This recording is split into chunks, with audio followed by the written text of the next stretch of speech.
আজকে আমি একটু নতুন রকমভাবে মাংস রান্না করবো, তাই কি কিছুটা বেরেস্তাকে ভেজে নেব। আমি বেরেস্তাগুলো তুলে নিয়ে কড়াইয়ের মধ্যে কিছুটা তেল দিয়ে তেলটাকে গরম করে জিরে ফোড়ন দিয়ে গ্যাসটাকে বন্ধ করে তেলটাকে ঠান্ডা করে নিয়েছি। এবার আমি এর মধ্যে দিয়ে দেবো মাংস আর আলুটা দিয়ে দেবো এর মধ্যে করে।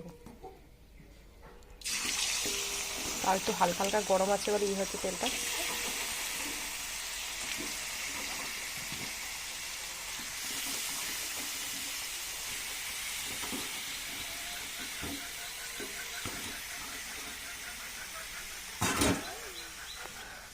এবার আমি মধ্যে পেঁয়াজ আর টমেটো কুচিটা দিয়ে দিচ্ছি। এবার আমি আদা রসুন জিরে আর লঙ্কার পেস্টটা দিয়ে দেবো। এবার আমি দিয়েছি লবণ,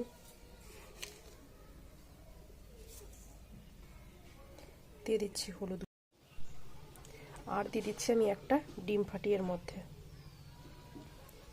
এবার আমি সব কিছু একসাথে ভালো করে মাখিয়ে নেব।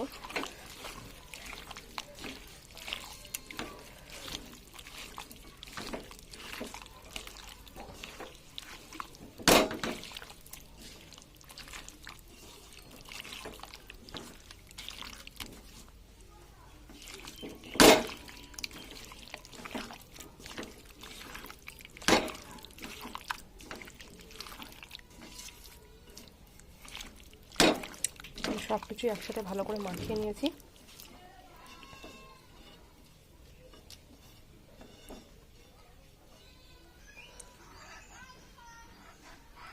এবার আমি গ্যাস ধরে দিয়েছি, এবার আমি এটাকে ঢেকে দেবো। এবার ঢাকনাটা আগলা করবো।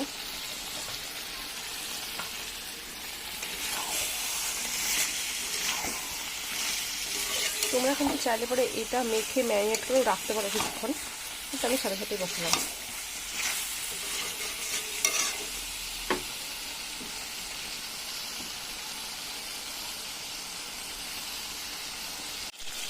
মশলা থেকে কেমন তেল ছাড়তে শুরু করে দেখো, কিন্তু এটা কিন্তু এখনও কষানো হয়নি, এটা কিন্তু এখনও অনেকটা কষাতে হবে।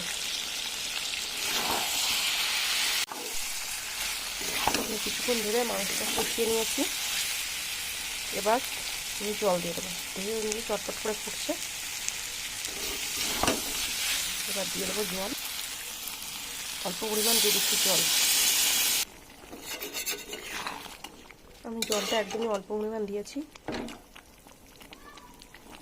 এবার আমি দিয়ে দেবো ধনেপাতা।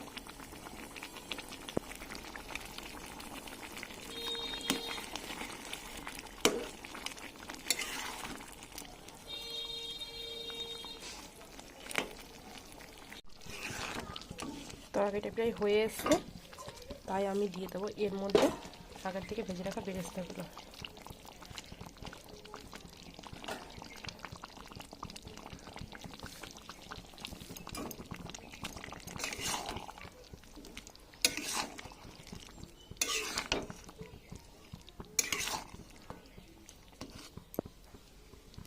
এবার আমরা দিয়ে দেবো গরম মশলা। এবার আমি তরকারিটা নামিয়ে নেব। মাংসটা নামিয়ে নিয়েছি, আর তাই আজকের ভিডিওটা আমি এখানেই শেষ করছি।